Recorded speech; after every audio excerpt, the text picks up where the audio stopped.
The LA Lakers right now are in a bit of a pickle as they're struggling to go 3-5 in the regular season right now. We know that there's a lot of turmoils, a lot of situations that could have led the Lakers to actually winning more games, but they didn't really close out the games the way that they should have. Obviously, the Mavericks game is a whole different situation. The Wesley Matthews foul, I don't know what he was doing, but this, of course, was a couple of nights ago. But there's a new report coming out from Adrian Wojnarowski, and this is what it had to say. Sources: Luke Walton takes heat from Magic Johnson for Lakers start. In a meeting on Tuesday after two winless two-game road trip, the Lakers president, Magic Johnson, admonished, that means reprimand, Luke Walton for the team's sluggish start to the regular season. The league sources tell ESPN. Johnson's cutting appraisal elevated an already acute awareness with the Lakers coaching staff, and there's an intense and immediate pressure on Luke Walton to deliver the franchise a winner in a short order. And this, I think, was something coming. I talked about this in a video that we haven't released yet, but the reason why I think Luke Walton's on the hot seat is just because it's LA. LA is a city that demands a lot.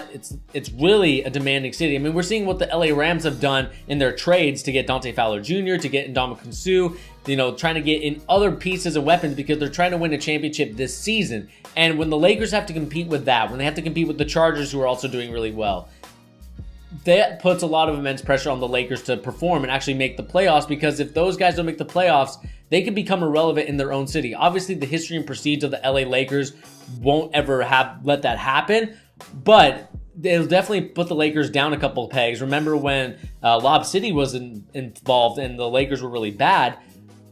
The Clippers were at one point, I won't say they were ever ahead of the Lakers in terms of popularity, but most people wanted to go to a Clippers game rather than a Lakers game. And that's something you don't want happening again, where people are going to Rams games. They want to spend more money going to the LA Rams or the LA Chargers rather than going to your team, the LA Lakers. The real interesting situation is going to be, what can Luke Walton do to help this out? Because right now, Luke Walton doesn't really take command of anything. He doesn't have a starting lineup that he enjoys. I think his starting lineup, from what we've seen in the past couple of days, should be Lonzo Ball, Josh Hart, Brandon Ingram, LeBron James, and JaVale McGee. That should be your starting lineup, and have Kyle Kuzma come off the bench. I know Kuzma is taking place of Brandon Ingram right now, but I think Brandon Ingram can get back to that 20 points per game, and I'm very disappointed in what Brandon Ingram did in that Houston Rockets game, because I felt that in those couple games that he missed, he could have really elevated his game. He could have been maybe trying to vie for an all-star spot. Obviously, it'd be very hard going against the guys like LeBron James, who's on your own team, and Kevin Durant, but at least he would be in the conversation maybe for an all-star. But right now, it's looking like that's not going to happen. And also the Rondo situation, because Rondo right now is not playing as good of basketball. And I think Colin Cowherd said this best. He only comes up and shows up when it's a TNT game, when it's a playoff game. And that's something that you don't want your mentors showing the young students. Like, you don't want that behavior to carry over, because that's going to show people that you don't have to care about the games on a Wednesday in Dallas, or the games on a Thursday in Milwaukee, or I guess Milwaukee's good, so that would probably be a national game, but a Memphis Grizzly game. You want your players to ball out each and every night. And I know that a lot of people in the not comment section, I should say, sorry, the Nick Wright and all those guys saying that Lonzo Ball is probably the worst Laker on the team. And I know I'm going on a side tangent, but I just have to say this.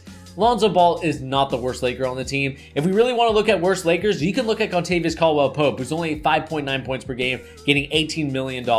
That, to me, is unacceptable. As a 3-and-D guy, there's no 3 and there's no D. So, to me, Contavious Caldwell-Pope and Rajon Rondo are my worst Lakers on that team. But that's neither here nor there. What can the Lakers do right now? Obviously, the Luke Walton pick was Jeannie Buss's coaching hiring, and I think it was also her brother's, if I'm not mistaken. If I'm wrong, put in the comments down below if I'm wrong.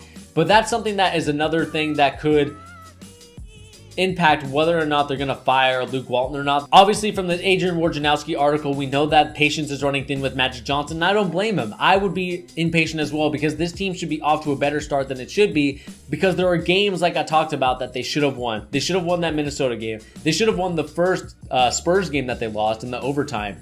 There's just so many games that could have gone the other way. Maybe they could be 5-3 instead of 3-5. I guess the next thing we have to talk about is, if Luke Walton is fired, who will replace him? I don't think there's anyone on that bench. Maybe you get a guy like Monty Williams in from a different team. I don't know if you're allowed to contact another team's assistant coaches and see if you can bring him in.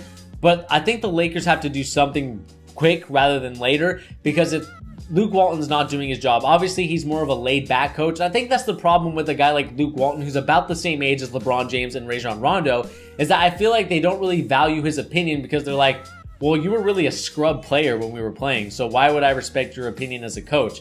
Obviously, that's kind of harsh to say that, but at the same time, I think that might be true because if those guys are doing a lot better, if those guys are a lot older, and, you know, they look at this coach and be like, well, we're about the same age. I feel like I know a lot more about basketball, and I've coached before because I've coached in Cleveland, I've coached in Miami.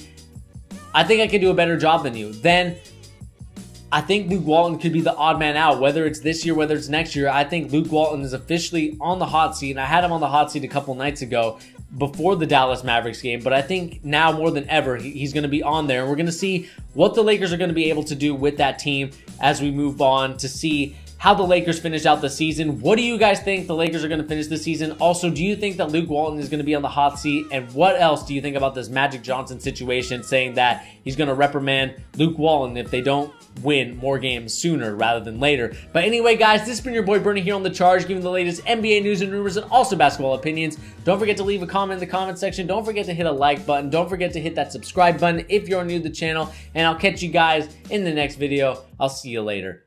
Peace.